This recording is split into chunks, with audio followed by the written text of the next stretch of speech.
Ini baca, habis selesai baca, dicium. Untuk apa dicium? Untuk apa dicium? Enggak ada contoh dari Rasulullah, enggak ada contoh dari sahabat. Bismillah wa bihamdih. Assalamualaikum warahmatullahi wabarakatuh. Alhamdulillah wassalatu wassalamu ala Rasulillah wa ala alihi wa sahbihi wa mawalah amma ba'd. Hadirin semua, para pendengar, para pemirsa dimanapun berada, semoga Allah selalu mencurahkan rahmat dan ridhonya kepada kita, sehingga mudah-mudahan pola pikir kita, tutur kata kita, perbuatan kita dituntun oleh Allah SWT menuju kepada yang diridhoinya. Amin ya rabbal alamin. Pada kesempatan yang sangat istimewa ini kita akan membahas tentang hukum takbilul mushaf, ya. Hukum tentang mencium, menghormati mushaf Al-Qur'anul Karim dengan cara takbil, dengan cara menciumnya. Sama seperti pembahasan cium tangan, kita ambil pembahasannya dari kitab Al-Mawsu'ah Al-Fiqhiyah. Masih bab takbil di sini, ya. Bab mencium. Nah, di sini membahas tentang masalah mencium mushaf. Takbilul mushaf. Zakarul Hanafiyah, ulama-ulama yang bermazhab Hanafi, wahwal masyhur indal Hanabilah, dan inilah pendapat yang paling populer di kalangan ulama Hambali, Imam Ahmad bin Hanbal.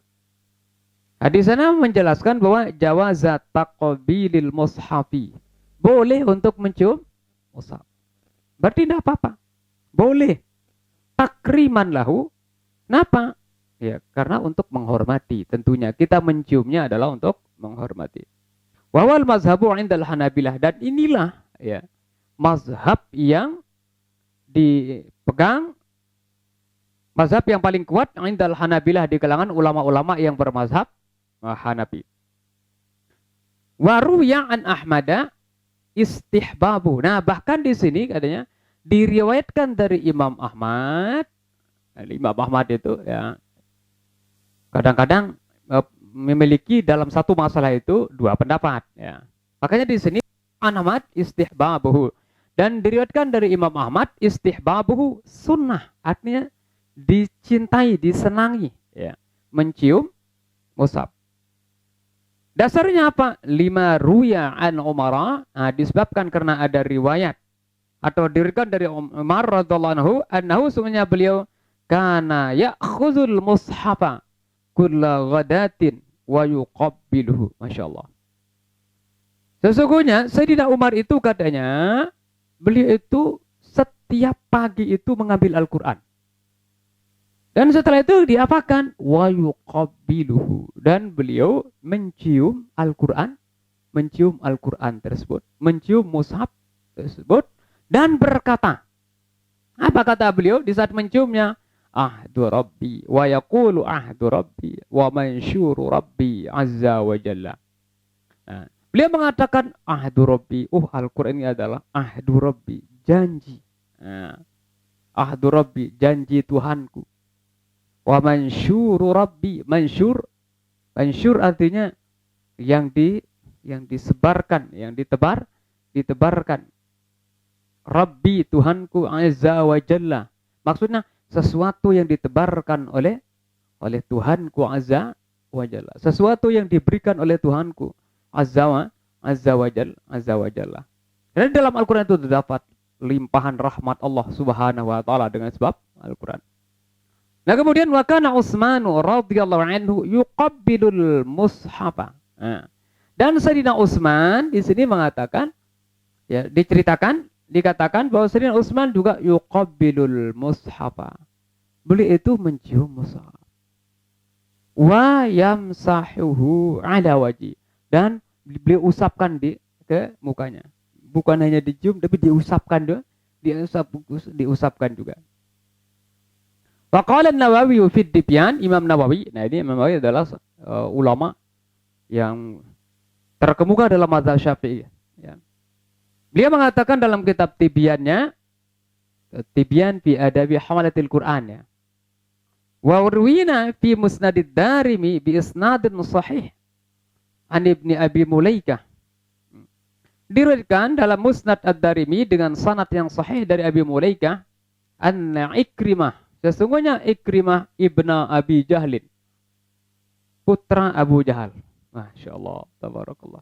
Abu Jahal, ya, yang jahatnya luar biasa terhadap Rasulullah, tetapi ternyata anaknya menjadi sahabat Rasulullah Sallallahu Alaihi Wasallam.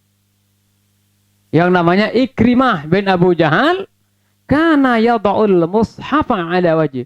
Beliau meletakkan mushaf di wajahnya. Wa yaqulu, dan beliau berkata, Kitabu Rabbi, Kitabu Rabbi. Dia mengatakan Kitabu Rabbi, kitab Tuhanku, Kitabu Rabbi. Dan inilah pandangan ulama tentang masalah bagaimana hukum mencium mushaf. Bagaimana Rasulullah SAW? Oh, kalau Rasulullah ya belum ada mushaf yang kayak ini, sehingga gimana mau menggambarkan Rasulullah mencium mushaf, karena pada saat itu belum ada mushaf yang model kayak seperti ini. Termasuk pada masa Abu Bakar juga, pada masa Abu Bakar belum, masih itu tahap usulan daripada Sayyidina Umar gitu. Nah, adapun sudah penyebar luasan itu pada Sayyidina Utsman.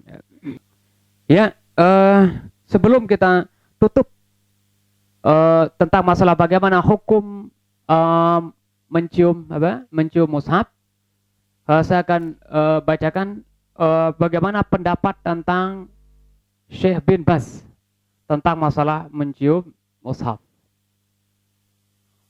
Karena ya seperti saya sering sampaikan bahwa di antara ulama yang biasa mempermasalahkan ya tentang masalah mencium tangan, mencium mushaf, biasanya adalah ulama-ulama dari kalangan salafi. Nah, oleh sebab itu ya ada baiknya saya bacakan bagaimana pendapat ulama dari kalangan salafi, yakni Syekh bin Baz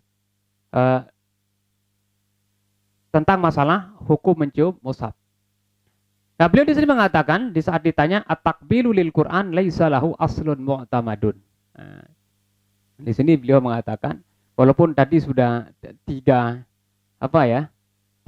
hadis ya, tadi hadis maksudnya yang mauquf ya, yaitu dari Abu Bakar ya, Sayyidina Umar, kemudian Sayyidina Utsman, kemudian Ikrimah. Ada 3 tadi sahabat yang kita sudah sebutkan. Ya.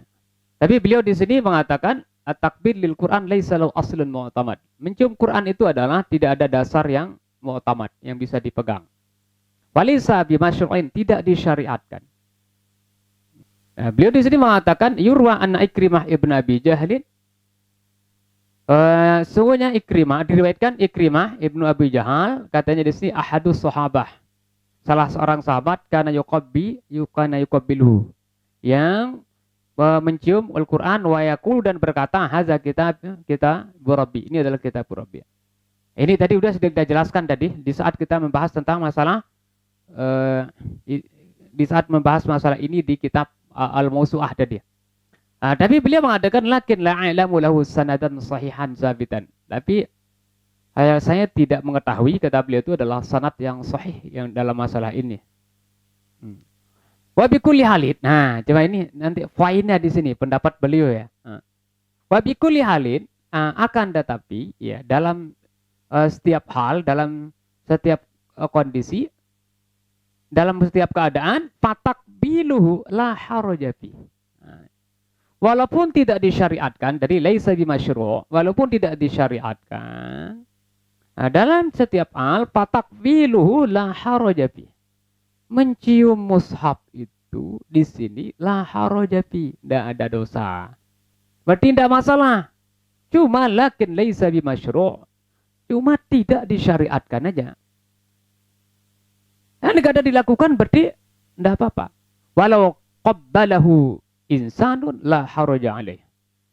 Ini dikuatkan lagi. Andai kata ada seorang menciumnya la haraja alaih. Tidak ada dosa atasnya. Lakin laisa hadza bimasyru'.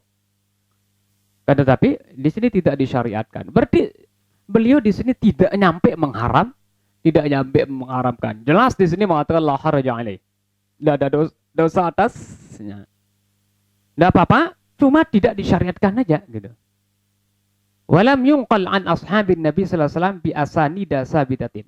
Dan tidak diriwayatkan dari sahabat Nabi dengan sanad-sanad yang sabitah, yang ditetapkan maksudnya sanad-sanad yang sahih.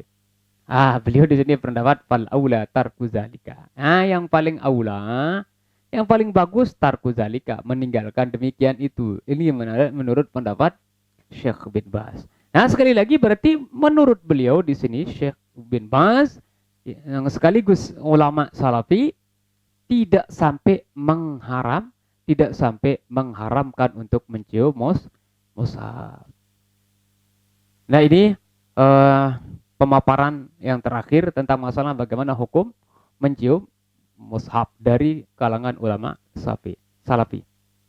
Semoga bermanfaat dan menjadi tambahan ilmu pengetahuan dan wawasan kita, dan tentunya semoga Allah SWT menuntun kita untuk melakukan hal-hal yang diridhoinya, yang mengundang rahmat Allah Subhanahu wa taala. Sekian, wallahul muwaffiq wal hadi ila sabilir rasyad.